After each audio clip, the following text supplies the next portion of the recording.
I opened the hospital scheduling app on my phone at 11:43 p.m. on September 26th. October's schedule had just been posted. I scrolled down looking for my name. Nothing. My name was completely erased from the entire month. 40 shifts that should have been there vanished. I'd been working 40 hours a week for 2 years straight. Now October showed blank white space where my name used to be. 3 days ago, on September 23rd, I reported my manager, Kyle Anderson, for falsifying patient-to-nurse ratios on the night shift. He'd been marking beds as covered when we were running dangerously short. I documented it. I sent it to the compliance hotline. I followed protocol exactly. Now my October schedule was empty. I refreshed the app 3 times. Nothing changed. My hands started shaking as I did the math in my head. Without those hours, I'd bring home $0 next month. My rent was $1,340, due October 15th. My car payment was $310. My student loan payment was $420. I sat on the edge of my bed in my small apartment in Columbus, Ohio, staring at that empty screen. Kyle hadn't even bothered to tell me. I'm Harper Finley. I'm 26 years old. I graduated nursing school 2 years ago with $73,000 in student loans. I've been working at Riverside General Hospital since then, on the overnight shift in the cardiac unit. This job wasn't just a paycheck. It was survival. I'd only been a nurse for 2 years. My savings account had $940 because I'd been aggressively paying down my loans and barely scraping by. Most new nurses I knew were in the same boat: school debt, low starting pay, high cost of living. My health insurance came through Riverside. Without it, I'd lose coverage for the asthma medication I needed monthly. The cost without insurance was $340. I'd checked. My student loans required proof of full-time employment. If my hours dropped below 30 per week, I'd lose my income-based repayment status. The payments would jump to $890 a month instead of $420. I lived alone, no family nearby. My mom was in Arizona dealing with her own problems. My younger brother Oliver was finishing college. Kyle Anderson knew all of this. I'd told him 6 months ago when I requested consistent scheduling because I needed to budget. That was before I reported him. On September 27th, I walked into the hospital for my scheduled shift. My September hours were still intact. I was working my regular 3 12-hour shifts this final week of September. But October, starting in 4 days, was completely blank. At 7:15 a.m., after my shift ended, I went to Kyle's office. I was still in my scrubs. My eyes burned from lack of sleep. He was drinking coffee, scrolling through his computer. He looked up when I knocked. "Harper, what's up?" I held up my phone showing the October schedule. "My hours are gone." He leaned back in his chair. "Yeah. Had to make some adjustments for next month." "Adjustments?" My voice cracked. "Kyle, I have 0 shifts in October." He shrugged. "Staffing needs change. You know how it is. I reported a safety issue 3 days ago. Now my October hours disappear." His smile didn't reach his eyes. "Things change when people stop being team players, Harper." The way he said it, slow and deliberate, made my stomach turn. He wanted me to understand. This wasn't random. This wasn't budget cuts. This was punishment. "You can't do this," I whispered. "I just did." He turned back to his computer. "Close the door on your way out." On September 29th, Kyle called me into his office again. This time he closed the door himself and locked it. The click made my pulse spike. "Harper, sit down." I stayed standing. "What do you want?" He walked around his desk and leaned against it, arms crossed. His voice dropped lower.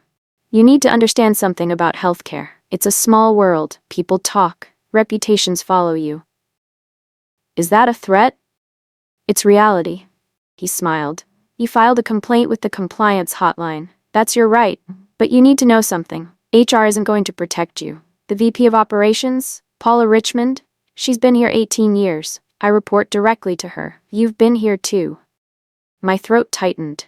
"If you push this," he continued, "you'll find yourself unemployable in this city. Columbus has 6 major hospital systems. I know hiring managers at all of them. 1 phone call." He let that sit in the air. "So here's what's going to happen. You're going to tell compliance you made a mistake, misunderstood the staffing codes, and will forget this happened. Your October hours come back. And if I don't, then you don't work in October, or November, or ever again at Riverside." Fear was the point. On September 30th, my last scheduled September shift, I emailed HR. I explained the timeline carefully. September 23rd, filed safety complaint. September 26th, October schedule posted with my name completely removed. September 27th, manager confirmed it was intentional. September 29th, manager threatened my career if I didn't withdraw my complaint. I didn't mention Kyle's name initially. I kept it focused on what happened and when. I attached screenshots showing my full September schedule versus my empty October schedule. I also attached the original compliance report I'd filed about the falsified staffing ratios to show HR that Kyle knew exactly who had reported him. The response came in 2 hours. From Brenda Calloway, HR Director.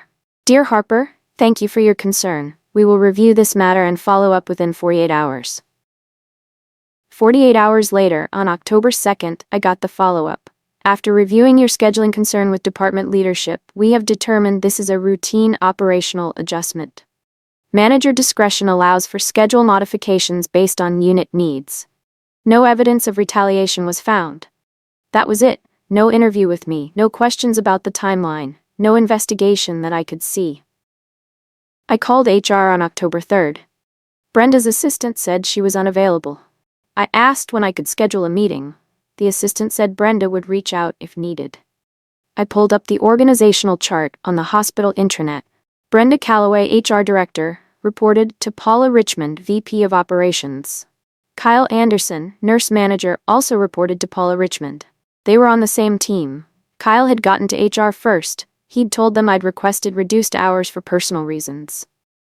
My complaint looked like a disgruntled employee upset about normal scheduling changes. Meanwhile, I checked the October coverage report from home. I could still access it through the staff portal. My unit still showed green. No staffing gaps. No red flags. I clicked through the assignments. My former patients had been reassigned to agency nurses from a company called MedTemps. They cost Riverside $90 an hour compared to my $34. Kyle had removed me, tripled the staffing cost, and kept everything looking normal on paper. My income disappeared, but his reports stayed clean. The retaliation was invisible to everyone. Except me.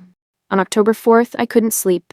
I sat at my laptop at 2 a.m. and logged into the hospital scheduling system. Not the mobile app, but the full administrative portal. I'd been given temporary login access last year when I briefly covered a charge nurse role during someone's medical leave. The access was never revoked. I clicked through menus until I found something most staff never looked at, the audit log feature. It was buried under system settings. I filtered by my name and date range. September 26th, 2:17 p.m. 40 shifts removed. User, K. Anderson. Device, Office Desktop 3. My heart pounded. Every single deletion showed Kyle's admin login, the exact timestamp, and which computer he used.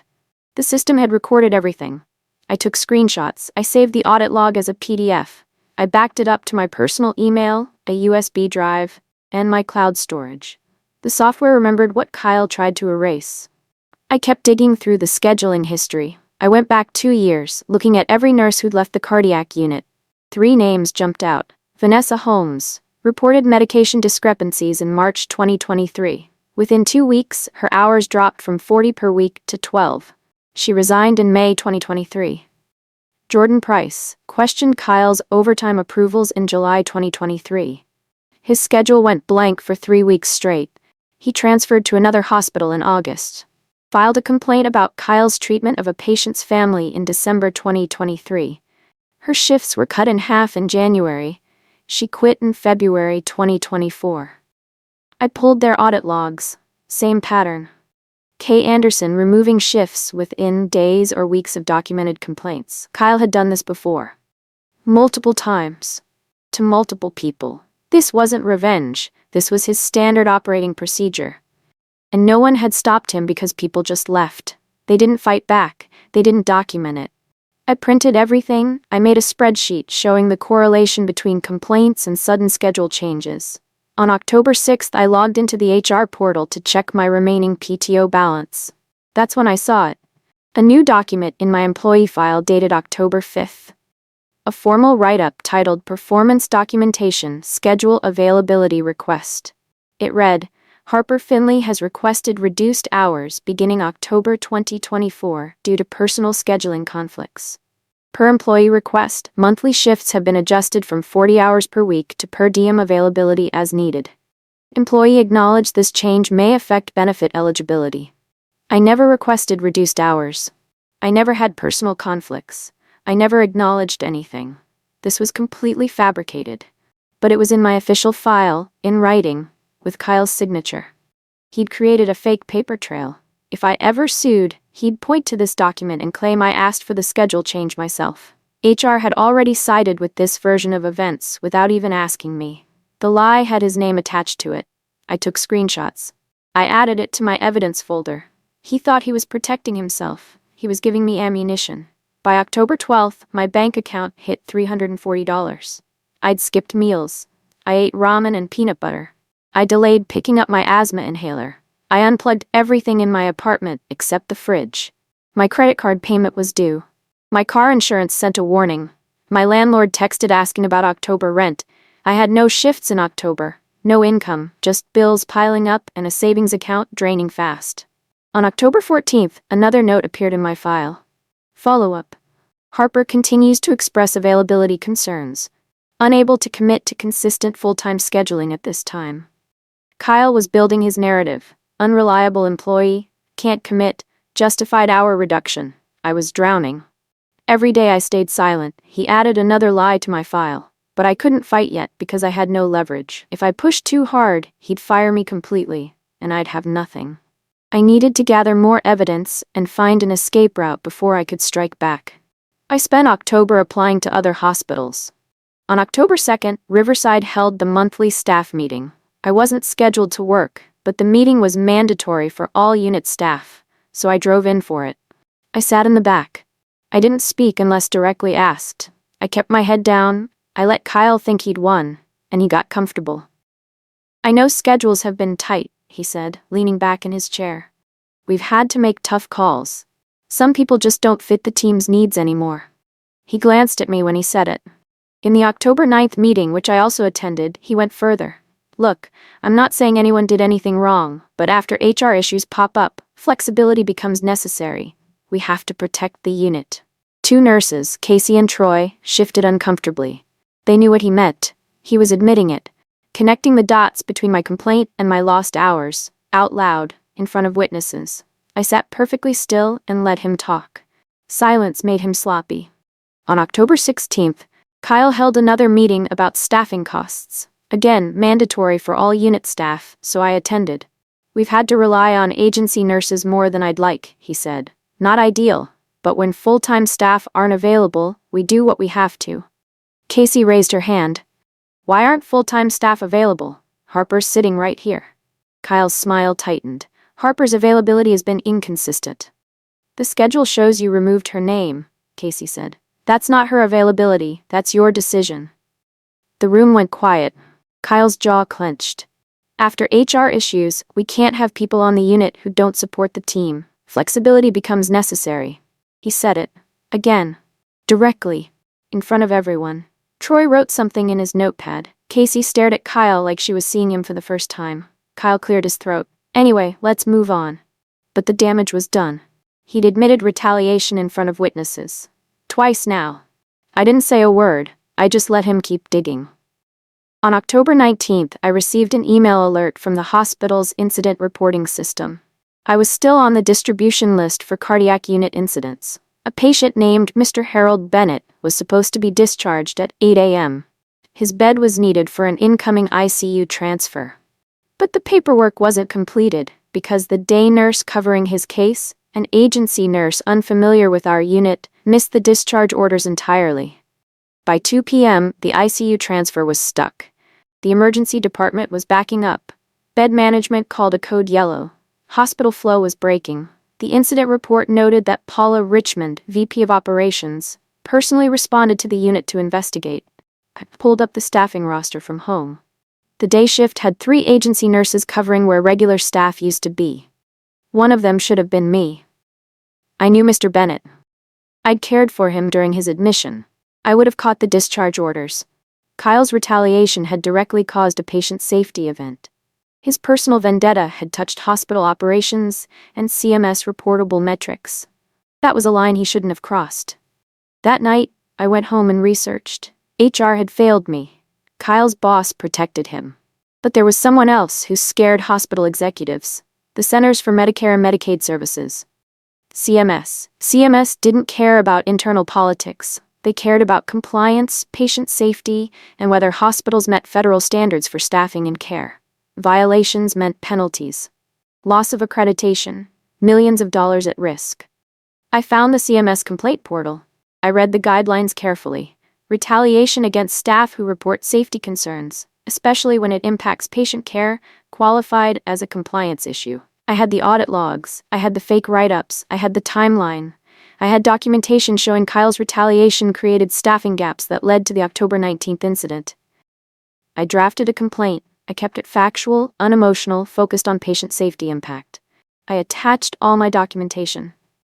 At 11:52 p.m. on October 19th, I hit submit. I wasn't aiming at HR anymore. I was aiming at the regulator who could actually hurt Riverside.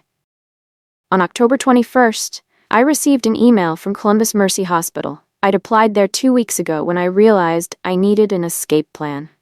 Dear Harper, we'd like to offer you a position as a registered nurse in our cardiovascular unit. Starting pay, $38 an hour. Full benefits, guaranteed minimum 40 hours per week.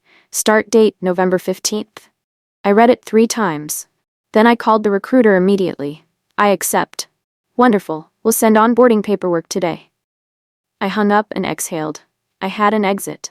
I wasn't trapped anymore. Kyle couldn't starve me out because I had somewhere to go. More importantly, I could file my nuclear option without worrying about losing everything. I'd secured my parachute. Now I could burn the bridge. On October 23rd, I sent the email I'd been building toward for weeks. To Compliance Department, Riverside General Hospital. CC Corporate Legal, Riverside Health System. BCC my personal email subject. Formal complaint. Manager retaliation. Following safety report. I attached the scheduling audit logs showing Kyle's deletions with timestamps. The fabricated write-ups in my file. The timeline showing my September 23rd safety complaint, followed immediately by my erased October schedule. The spreadsheet showing the pattern with Vanessa, Jordan, and Simone. The October 19th delayed discharge incident report showing how agency staffing created patient safety risks. I wrote in numbered paragraphs. Clean. Factual. No emotion. At the end, I have also filed a complaint with CMS regarding staffing practices and retaliation against employees who report safety concerns. I am available to provide additional documentation. I didn't ask for my job back, I just presented the evidence. I hit send at 9:14 a.m. By 10:45 a.m., corporate legal had opened it. By 11:30 a.m., compliance requested an urgent meeting. By 2 p.m., Paula Richmond's office left 3 voicemails. There was no way to ignore it now. The emails changed overnight. The tone went from dismissive to careful. Formal. Slow. Corporate legal. We are conducting a thorough review and will respond within 48 hours. Compliance called me directly. A woman named Patricia said, "We're opening a formal investigation. Are you willing to participate?" I said yes. The next day, HR sent a message. Not from Brenda Calloway. From someone above her. Director of Employee Relations. "Harper, we'd like to meet with you this week to discuss your concerns in detail." They weren't trying to make it go away anymore. They were trying to contain it. Because this wasn't internal anymore. Legal was involved. CMS was involved. Language shifted from no evidence to under review. I didn't respond immediately. I let them wait. Let them worry about what else I might have documented. On October 28th, I received a call from Patricia in compliance asking me to come to the hospital for an interview. "We need to go through your documentation in detail," she said. When I arrived and swiped my badge at the employee entrance, the light turned red. Access denied. I tried again. Red. A security officer named Calvin approached. "Harper Finley?" "Yes. You're on administrative leave status. I'll need to escort you to the HR floor." "Am I in trouble?" "No, ma'am, it's not about you." He walked me past the cardiac unit. Kyle's office door was closed, his nameplate was gone, his desk was empty through the window. Calvin saw me staring. Manager was escorted out this morning. Badge deactivated at 7 a.m. Administrative leave pending investigation. Kyle's badge didn't work anymore. Inside the compliance office, I saw Paula Richmond and two people I didn't recognize sitting with file boxes and Kyle's personnel records spread across the table. Power, I realized, disappeared fast when the right people got involved. Over the next week, something unexpected happened. Other people came forward. Vanessa Holmes, who'd left in 2023, called the compliance hotline. She heard through a former coworker that an investigation was happening. She told them everything. The disappeared shifts, the fake documentation, the forced resignation. Jordan Price did the same. Then Simone Carter. Three people who'd been silenced before suddenly had a reason to speak. My report unlocked theirs. Compliance interviewed all of us separately. They pulled scheduling records going back 3 years. They found the pattern Kyle had created. Not just retaliation, but how HR had repeatedly failed to investigate properly. Brenda Calloway was questioned about why she'd closed my case without interviewing me or examining the audit logs. The investigation expanded. What started as one complaint became a systemic failure involving management accountability, HR negligence, and patient safety impacts. Kyle Anderson was at the center of all of it. On November 3rd, Riverside posted an internal announcement about organizational changes. Kyle Anderson's name was removed from the department directory. A promotion announcement from September, naming him Assistant Director of Nursing, was deleted from the intranet. No explanation, no farewell message, just gone. I called Patricia from compliance. What happened? I can't discuss specific personnel actions, she said carefully, but I can tell you Riverside is taking these matters very seriously. The silence confirmed everything. His promotion vanished. His career trajectory ended. The man who thought he was untouchable had been erased as completely as he'd erased my schedule. On November 5th, I resigned from Riverside General Hospital. My letter was brief. Effective immediately, I resigned from my position as registered nurse. My final date of employment is November 5th, 2024. Thank you. No explanation, no emotion. I just walked away. Paula Richmond called within an hour. Harper, please reconsider. We can discuss options, transfer to another unit, pay increase. We want to make this right. I've accepted another position. We're prepared to offer significant accommodations. You're a month too late. I start at Columbus Mercy next week. I hung up. They couldn't pressure me anymore because I'd already secured my exit. I'd planned this carefully. Get the new job first. File the complaints, then leave on my terms. 2 weeks later, Patricia called me. Harper, I wanted to update you. Our investigation expanded beyond the initial retaliation complaint. We've identified potential CMS reporting violations related to how staffing shortages were documented versus actual patient coverage. What does that mean? It means that this isn't just an employment issue, it's a compliance issue. The executive team is involved now. They're very concerned about our accreditation status. CMS accreditation was everything. Without it, hospitals couldn't bill Medicare or Medicaid. That was 60% of Riverside's revenue. My retaliation complaint had evolved into a compliance audit that threatened the hospital's ability to operate.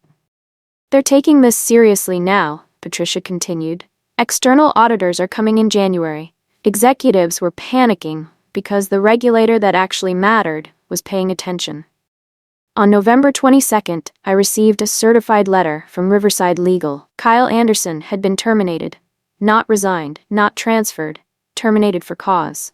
The letter stated, following investigation, Mr. Anderson's employment ended due to violations including retaliation, misuse of administrative systems, falsification of employee records, and actions that compromise patient safety standards.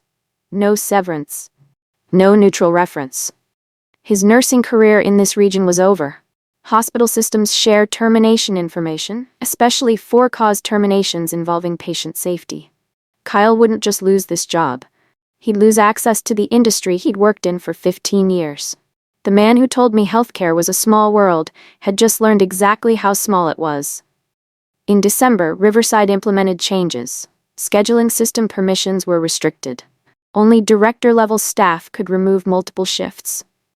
Every bulk change required dual approval and automatic documentation. Mandatory anti-retaliation training rolled out for all management. Compliance hotline posters appeared in every break room. HR hired an external firm to audit their complaint handling process. None of this brought back the October wages I lost. None of this erased the fear I felt watching my bank account drain. But it meant the next nurse who reported something wouldn't face what I did. The system changed. Not because people suddenly cared about justice, but because documentation made it too expensive to ignore. Because CMS got involved. Because the cost of doing nothing exceeded the cost of reform. Paperwork was more powerful than fairness. Kyle thought power was fear. Control the schedule, control the file, control who gets paid. He thought he could make me disappear. He was wrong. Power wasn't fear, it was records. Timestamps that couldn't be deleted, audit logs that lived in servers, screenshots backed up in 3 places, patterns documented across years. Power was patience, staying quiet while he got comfortable, letting him think he'd broken me while I built my case piece by piece. Power was knowing who actually enforces the rules, not HR, not his boss, but regulators who scare executives more than lawsuits. I didn't win by fighting harder, I won by documenting better, by understanding the system, by aiming at the target that actually mattered. Today I work at Columbus Mercy Hospital. My schedule is stable, my manager respects me, I don't live in fear. Kyle Anderson doesn't work in healthcare anymore. The lesson isn't that justice always wins.